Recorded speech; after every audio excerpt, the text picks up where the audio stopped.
Portuguese superstar Cristiano রোনালদোকে ভালোবেসে নিজেকে একজন পর্তুগিজ ভাবতেন কিলিয়ান এমবাপে। কিলিয়ান এমবাপের ফুটবলার হয়ে ওঠার পেছনে অনুপ্রেরণা ছিলেন ক্রিস্টিয়ানো রোনালদো। এই খবর তো এতদিনে দুনিয়ার সবারই জানা।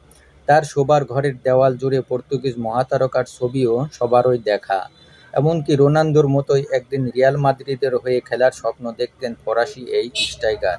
গত মৌসুমে তার সেই স্বপ্ন পূরণও হয়েছে।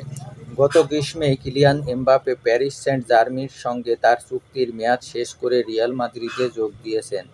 রিয়ালের হোম গ্রাউন্ড সান্তিয়াগো বার্নাব্যুতে নতুন খেলোয়াড় হিসেবে তাকে পরিচয় করিয়ে দেওয়ার সময় এই ফরাসি সুপারস্টার স্বীকার করেন যে তিনি ছোটবেলা থেকেই রিয়াল মাদ্রিদের হয়ে খেলার স্বপ্ন দেখতেন।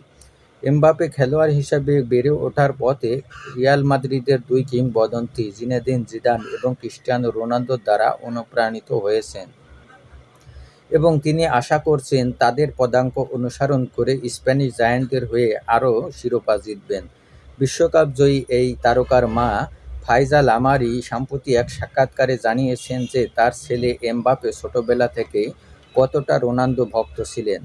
ফাইজা লামারি বলেন, সবকিছু শুরু হয়েছিল জিনেদিন জিদানকে দিয়ে। তারপর রোনালদো, যখন রোনালদো ম্যানচেস্টারে এলেন, সেখান থেকে রিয়াল মাদ্রিদে গেলেন। এরপর রবিনহো, রোনালদিনহো। আর রোনালদোর ব্যাপারে আলাদা করে বলতেই হয়, কিলিয়ান এমবাপে সে নিজেকেও রোনালদো মনে করতেন এবং নিজেকে পর্তুগিজ ভাবতেন। তার কাছে রোনালদোই যেন ছিল সব।